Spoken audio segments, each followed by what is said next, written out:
यानी अपने हवाले से जिस तरह उनको जानता हूँ, मेरा उनसे जो तारुफ हुआ वो कोई 20 साल से ज़्यादा अर्सा पहले हुआ और मैंने उनको जब देखा तो वो एक सियासी कारकुन थे।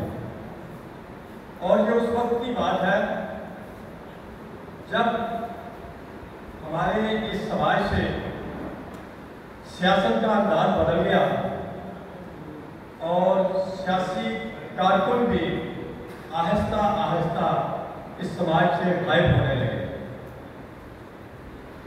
आप में से बहुत से लोग जानते हैं कि 50s, 60s और 70s में जो एक सियासी शऊर था वो सियासी कारकुनों ही की मरहूले में था।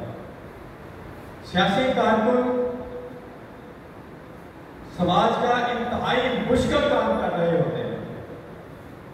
वो समाज में जो कुछ हो रहा होता है, समाज में होने वाली नाइंसाफियों के खिलाफ तबकाती कशमकश को मुनज़्ज़म करने का काम दरअसल सियासी कारकुन ही सरअंजाम देते हैं। और ये सिलसिला पाकिस्तान में पार्टीशन से पहले यानी उजाड़ों से पहले शुरू हुआ और 60s के बाद 70s और 80s के बाद तो ज़ियाउल हक के अहद में ये बिल्कुल ख़त्म होना शुरू हो गया। तो उस वक्त जब ज़ियाउल हक भी समाज में नहीं था, अपने निहायत कभी जुराइम छोड़ के जब वो इस दुनिया से चला गया तो फिर वो सियासी कारकुन जो समाज को बदलने वाले थे वो पिछले 2 दहाइयों से कुछ अपनी तबई मौत पर गए, कुछ को समाज के बदलते हुए रुझान ने अपनी लपेट में ले लिया।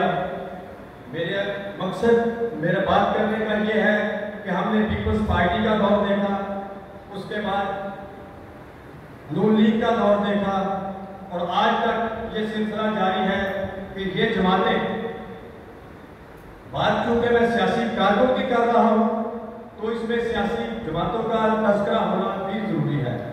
अगर किसी को मेरी बात पसंद ना आए तो माफ़ी चाहता हूँ कि इन जमातों ने जो हुक्मरान तबकात की नुमाइंदा जमातें थी और पाकिस्तान पर हुक्मरानी करती थी, इन्होंने दानिस्ता तौर पर, शऊरी तौर पर सियासी कारकुनों को इस समाज से गायब किया।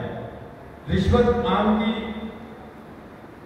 लालच और नौकरियां, डर, खौफ, इस किस्म के हालात पैदा किए कि पुराने सियासी कारकुन तो एक एक करके वैसे ही अपनी तबई मौत मरते गए, तो नए लोगों का हौसला ही ना हुआ कि यहाँ खड़े होकर के कोई इस तबकाती समाज में इस बालादस्त तबके को, पसमानदा पिसे हुए मजदूर तबके, किसान तबके की खातिर खड़ा होकर ललकारे।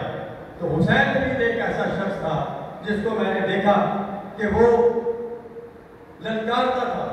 उसकी नज़में जो मेरे दोस्त असद साहब ने सुनाई, उसमें भी वही पैगाम है।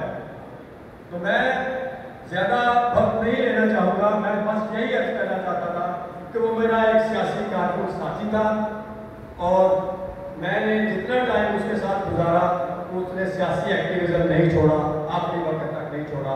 आज भी ज़रूरत है कि इस समाज को बदलने के लिए हुसैन नबी को चाहने वाले, उसको जानने वाले अगर उसके मिशन को आगे बढ़ाना चाहते हैं तो उन्हें उसके नक्शे कदम पर चलते हुए, उसी की तर्ज जिंदगी पर चलते हुए सियासी जदोजहद करना होगी। यही एक रास्ता है समाज को सुधारने का। शुक्रिया साथियों।